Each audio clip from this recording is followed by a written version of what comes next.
Hi you, and welcome back to Pond House Garden. Today we are talking all things grasses, or at least the grasses that show up behind me.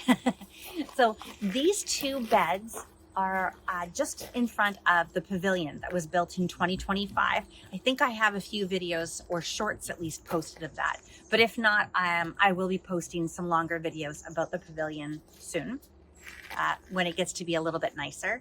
Speaking of that, most of you know that we're located here on Vancouver Island, British Columbia, Canada, and it has been a really warm fall and beginning to winter for us. That being said, it has rained and rained and rained and rained and rained. So finding a day or a time of day to record that the plants still show up okay and I'm not getting drenched is kind of difficult right now. So the sun is coming between the trees right now. I'm going to try to get this part of the video done before it blinds me. And then I'll walk you through these two beds. So the story about these grass beds is that when the pavilion was being constructed, I had these as vegetable beds before. And the beds all got shifted around and resized, and all the soil was taken out, amended, and then put back in again. And I usually had vegetables in here. Or some fruits. I think I'd put some strawberries in there at one point as well. And it was a new chapter, a new beginning with the pavilion, a new beginning with these new beds. And so we said, what are we going to put in here? And both of us came up with, I'm trying to move out of the sun, both of us came up with the idea that it would be very cool to walk through the middle of the grasses to go into the pavilion. Both of us grew up in the same place on the island. We were just 15 years apart from one another of growing up in the same place. And we both grew up in this area in Colwood on the island called the Lagoon. And the Lagoon had this beautiful beach and beautiful ocean that we played on as kids, but it was also flanked by long, large grass fields. And we just kind of wanted some nostalgia in the yard, and we wanted to put the grasses in and kind of relive our youth whenever we came through to go to the fire pit. So I will walk you through that right now and show you what I'm talking about. And I'm also going to take the time to read off each plant tag that is, I'm going to move again because of the sun. I'm going to move this way. Okay. I'm going to read off the plant tag of each of the grasses, and that way I have a historical video for myself to reference in case I lose a tag. But I also want to let you know what these grasses look like now that we're in December, or in January, I should say, in winter time, because a lot of the videos that I post are in the glorious days when you know, it's prime gardening weather and everything looks so great, but we don't actually stop and look at the yard and take videos of the yard in the wintertime to really understand the different textures and colors and forms that it brings to a winter garden. And I didn't cut these grasses back because I thought they would look outstanding if we did get snow this year. I don't know if that's going to happen, but the birds enjoy them right now, and just hiding and milling around. It'll look great when the snow comes and the snow is just, you know, washed over top of it. Also, I'm finding that some of our squirrels are hiding little nuts and stuff in there. So I wanted to give them a little bit of an area to do their winter thing. And at the same time, we don't cut the grasses back until the spring when we see the new growth come up. And that's when it's a brand new chapter and everything is renewed. So far, I'm happy that I didn't cut these down. I might change my mind. All of us gardeners do, right? After all, it's just one big grand experiment. So let's go through this together. I have a lot of shorts where this dahlia bed, I have posted all the different dahlias that were grown over last growing season in 2025. But I haven't talked a lot about these two beds here that flank the new pavilion. Isn't that beautiful? I just love that. I'm going to back up a little bit. Yeah, isn't that great? Oh, it is so nice to have that pavilion built, and it keeps us out of the rain and allows us to have the fire pit in the middle, keep nice and dry, a little bit of warmth. The tarp is up here to stop the draft coming in, but we will be replacing that with something more permanent. But at least we got the structure up. We're still playing around with everything else inside. Yes, we have left Frosty up for now because it's just the beginning of January, so we didn't want to get rid of Christmas that fast. Little Aussies in there looking for any kind of meat remnants that we have cooked on the outdoor fire. But this is what I wanted to concentrate on today, these two beds. And as you can see,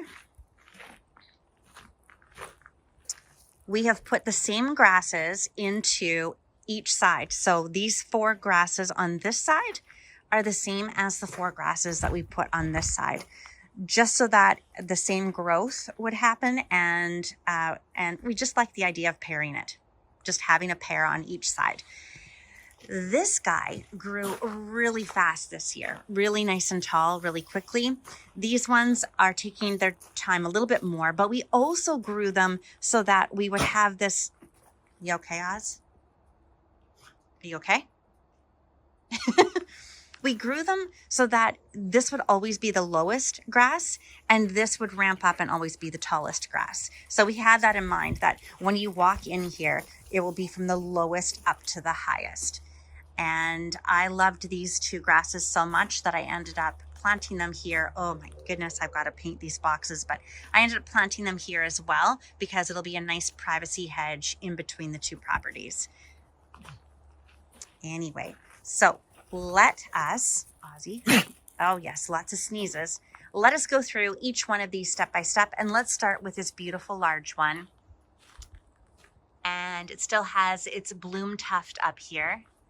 I posted some shorts about that as well when it came up, when it first came up, and how it unfurls. It's just gorgeous. And so let's go down in here and see. Okay. First one here is Cosmopolitan Miscanthus perennial, and it wants full sun. And this one, let's see, Maiden Grass Cosmopolitan. And it wants full sun, like I said, and height will be 6 to 10 feet and space is 3 to 4 feet. So these grasses are going to be packed in these 2 beds, and it does bloom in early fall. And let's just see if we can read a little bit more here. This stunning variety has large coppery pink flowers over wide green leaves, boldly edged in creamy white. The foliage dries and turns a light tan shade for the winter, which it is right now. Excellent as a specimen for massing or screening in large containers or at the pond's edge. Oh, Mom and Dad, did you hear that? Good for pond's edge. Great for rock gardens and back borders. So grow in fertile, humus-rich soil. Water is needed to keep soil evenly moist, especially in hot weather, and then cut back to 4 inches in late winter. Now, we're just in early winter right now, so I'm not worrying about that. And I'm probably going to take to it actually in not late winter, but early spring. But I'll keep watching it. My intention, like I said, let me move over here for a minute, is to then make these more permanent tags, because I'm always worried about losing the plant tag from the nursery. So I had shown you in a video that I make these or print these up on my Cricut machine for all of the dahlias, and I'm going to do the same for the grasses. And so that's just a vinyl cutting machine. This is an outdoor vinyl that I adhere to this plastic stake, and the stakes come, let's see, this one was $8.99. You can get them from local nurseries, and they're different prices depending on where you buy them. And this one is just called a large T label. And so that's what they look like in the package. There are 5 to a pack for $8.99. And that's what they look like when they're staked in. And it'll be great because it's an easy, quick glance to see what the name of the grass is.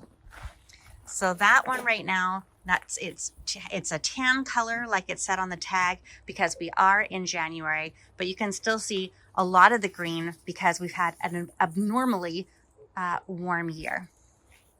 The next one in the bed here, I love this. It's like a zebra grass, and you can still see the zebra type green that's on here, but you can also see how it dies back. So this is what it looks like for winter interest.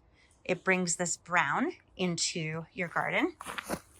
And this one is Gold Breeze Miscanthus perennial. And again, it wants to be in the sunshine, which it is.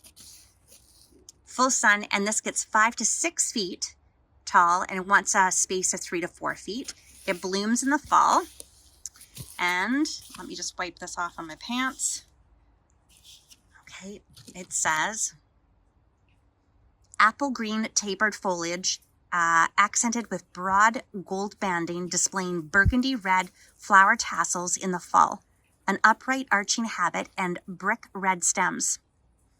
Foliage often turns yellow in fall, excels as a specimen plant, excellent for planters, mass plantings, vertical accent, screening, and ground cover. And this one adapts to most soil types, best in organic, rich, well-drained soil, keeps soil moist, watering freely in the dry weather. And we have an irrigation system here, so it's on a timer, so it comes on at a certain time every day, not right now, but in the warm months. So that's the first two. This one, so pretty. This one offers, again, that brown interest in the garden. And this one is, let's see here. This was a standing ovation. I don't know if I can say this one. Scazacurium? Scazacurium? This is going to be awful. I'm so sorry, you guys. That is not good of me at all. I will have to pronounce that better in the next video. This one, it is a height of just 24 to 48 inches, and spacing on that is 18 to 24 inches, and it blooms in the fall as well. And this one features beautiful foliage that starts out blue with hints of green, purples and pinks, transitioning into stunning hues of reds, oranges, and yellows come fall that stay late into the season. Sturdy, thick stems help this plant remain standing tall, making for great hedges, slope planting, large containers, masses, borders, rock, and rain gardens. The care on this one is easily grown in a wide range of well-draining soils, keep moist but on drier side, good drought resistant once established, cut to the ground in late winter to early spring, which I plan on doing in early spring. I'll just tuck that back in until I get tags. But this has lost a lot of its red color. You can kind of see with the sunshine coming through now how it was red, but definitely it's gone into that, especially with the last frost we had. It's gone into those brown tones now. This is so sweet. Look at the top of this. How cute. I just want to walk by and touch it every time I walk by. This one here still has a lot of green on it. It has a little bit of that, tan or beigey kind of creamy color along with the tops here. And this one is Hamlin. Or Hamlin? Hamlin? Hamlin. And this one, it's full sun and 24 to 36 inches with spacing 12 to 18 inches. It blooms in late summer or fall. And let me just wipe this off on my pants again. I'm just headed out, and of course my pants are going to be covered in soil again. That's as per typical. An attractive grass highlighted by fluffy, buff-colored plumes that arch above the lush green fountain of foliage.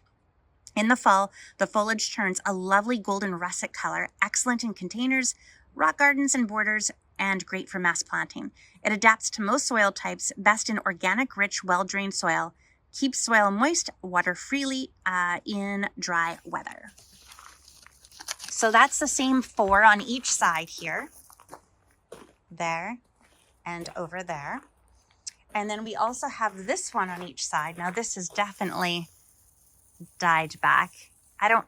It's not as attractive right now for sure, but again, that's because we just hit a good frost last night, so it was more upright, but it's starting to fall down a little bit. And this one is called Chelsea Pennisetum, and This was sun to part shade and 18 inches tall, spacing 18 inches, and it blooms in late summer. The plants form a compact, upright clump of deep burgundy purple leaves, bearing arching bottle brush flowers that change from red to tan. Perfect as a focal point in containers and patio planters. Best in light, average, well-drained soil in full sun. Keep soil moist, watering freely in dry weather. And that just looks so cute. I love the green with the red tips and then the bottle brush type flower at the top.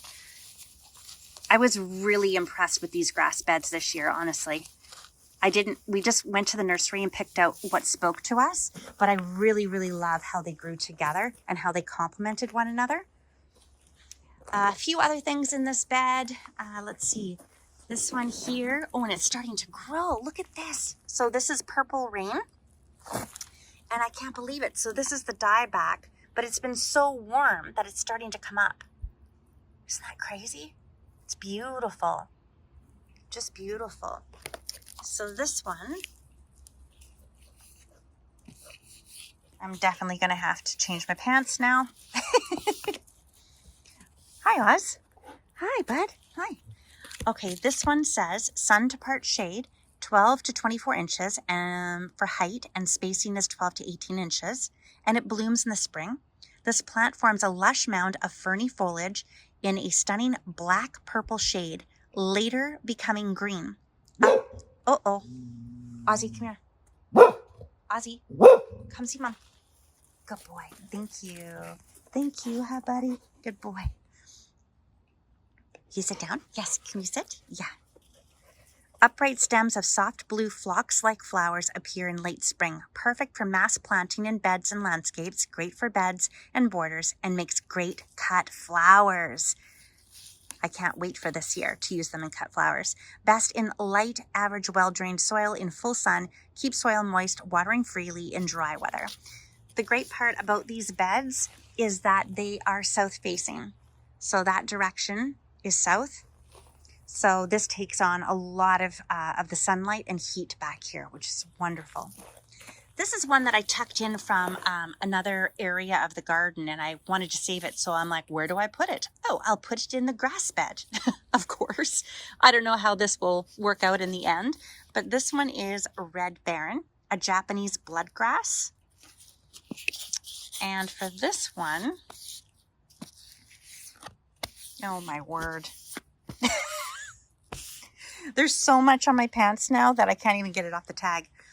For this one, it says that it's a perennial ornamental grass, has blood red leaf tips that glow in the sun.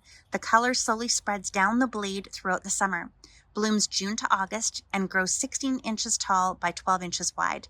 And you can place it in rock gardens, borders, and mass plantings. And plant in most any moist, well-drained soil, full sun to part shade, water regularly, and hardy to zone 5, prune to the ground in early spring before new growth emerges. And this was just in one of my container planters, and so it was really small, so I'm really hoping it starts to grow in this grassy bed. And then I have some phlox that's planted in here, and sorry, it's not named. I received it from my sister-in-law, but I'm looking forward to having that grow in a bit. And then I have my fall mums, which are still doing great. The tops died back a bit, but again, it's been so nice out here that they are still keeping green and lush. So I was going to transplant them into the polytunnel, but I think I'll leave them out here for a little bit longer and see how they fare. And then I have some black mondo grass that I just popped in here from some other planters as well. But I'm just looking to see if there's any new growth in there. Yeah, there is. So if you look down in here, this one right here has green on it. This is new growth. So it's pushed up some new growth even though it's wintertime. So that's pretty cool. And it's doing great there. We've already covered off the fact that we have these 4 grasses in the other bed. And let me just walk around and see if there's anything different here. No, same, some phlox, and again, some of the fall mums that I had put in. And boy, was it ever a show. It was beautifully burgundy through here. So it's kind of nice to have the grasses on that side of the bed because it allows me to put in some of the other perennials or some annuals that I want to put in here for color throughout the seasons. So standing back, that is the interest, the winter interest that we get from these grasses. Even though I have not cut them back, they're just here doing great, doing their thing, and I am not disappointed. I can't wait to plant up my stairway to heaven again. Oh my gosh, it looks so empty without my little planters up there.